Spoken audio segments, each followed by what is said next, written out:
Compte en commun, Jean Dujardin, David Clooney et David Beckham. Facile. David Clooney. T'as dit David Clooney? Georges Clooney. Écoutez, ils n'ont pas le même prénom, mais ils ont la même boisson. Il s'agit... On va voir. On va le voir en image.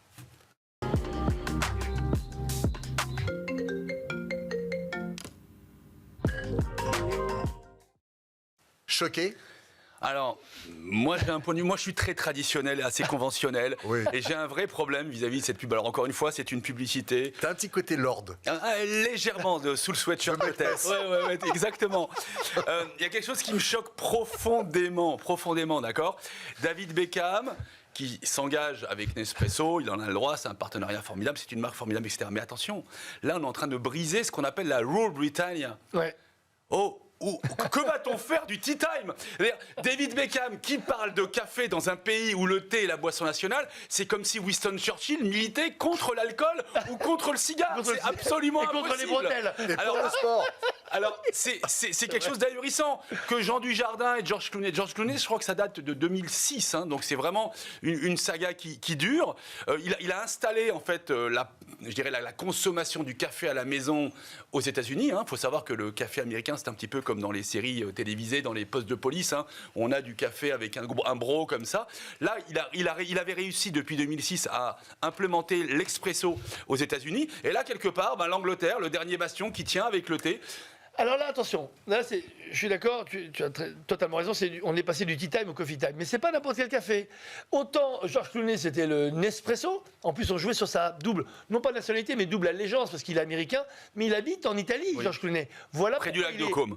Et voilà, près du lac de Côme, à Bellagio exactement. Voilà pourquoi il est, on va dire, l'idéal. Un pied en Italie, un pied aux États-Unis pour l'expresso. Là, c'est différent. Là, c'est ce qu'on appelle le café au lait à l'ancienne. Alors, plein de gens l'appellent. Alors, Tassimo pour les uns, latte pour les autres. Et le latte, Pour les Syracusains. c'est totalement à la mode aux États-Unis et en Floride. N'oublions pas que Beckham est le manager, copropriétaire du club de foot de Floride. Donc, quelque part, c'est un coup marketing génial. Et puis, vous savez, il y a autre chose. Vous minimisez le pouvoir de l'argent. Et encore une fois, David Beckham, que j'adore en plus. Moi aussi, en tant que joueur, je suis fan absolu de sa personnalité, mais il a un truc, c'est vrai que il a une bonne gueule. C'est un peu le super sexy boy métro, on lisait à l'époque, du football. Il y en a peu qui ont sa gueule dans le football, et c'est vrai que toutes les marques l'adorent. Donc, et avec son couple, il est quasiment iconique. Avec Posh. Donc Posh a été essentiel, parce que n'oublions pas une chose, hein, c'est qu'à l'origine, c'est un petit gars de Manchester United, il a un accent à couper au couteau, un accent cockney.